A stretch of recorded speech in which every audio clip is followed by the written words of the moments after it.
संत महंतांची मोठी परंपरा लाभलेलं, धार्मिक कार्यात सदैव पुढे असणारं आणि राजकारणात कारखान्यात एकाच वेळी 3 डायरेक्टर निवडून देणारं, एवढेच नव्हे तर तालुक्याचं आमदार ठरवणारं असं गाव कोणतं म्हटलं तर लगेचच उमऱ्याचे नाव ओठावर आल्याशिवाय राहणार नाही. उमरे गाव हे तसं चांगलं, पण येथील ज्ञान मंदिराची दुरवस्था पाहिलं की खरंच प्रशासन आणि गावकऱ्यांच्या उदासीनतेमुळे ती वेशीला टांगली का असा प्रश्न उपस्थित होतो.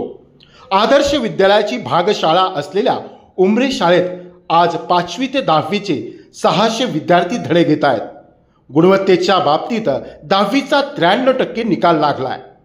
पहिल्या 5 मध्ये मुख्य शाळा असलेल्या ब्राह्मणीला मागे टाकत उमरे गावच्या पोरी चमकल्या. गावाला अभिमान वाटला. गावकऱ्यांनी यशस्वी विद्यार्थ्यांचं कौतुकही केलं, शिक्षकांचे अभिनंदन केले, शाळेविषयी गोडवेही गायले.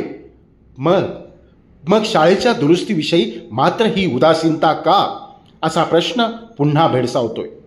मंदिरात, धार्मिक कार्यक्रमात पुढे सरसवणारे, निवडणुकात एका वॉर्डात लाख रुपये उडवणारे हेच हात ज्ञान मंदिर दुरुस्तीसाठी पुढे का येत नाही?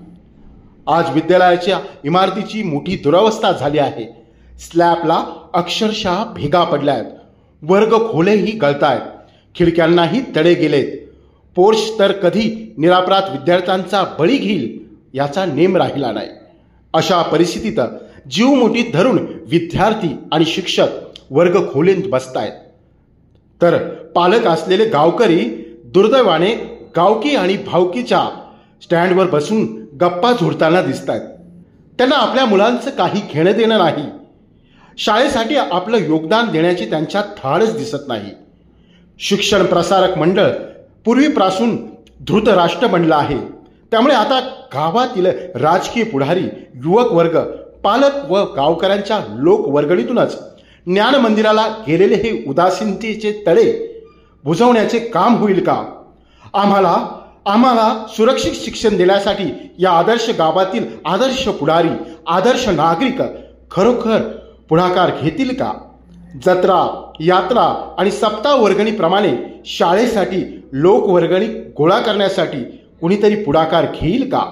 असे प्रश्न बाल विद्यार्थ्यांच्या मनामध्ये पडताना दिसत आहे. SRB न्यूजसाठी राजेंद्र उंडे, राहुरी. ताज्या बातम्यांसाठी आणि नवनवीन अपडेट्ससाठी SRB न्यूजला सबस्क्राईब करा आणि बेल आयकॉनला प्रेस करा.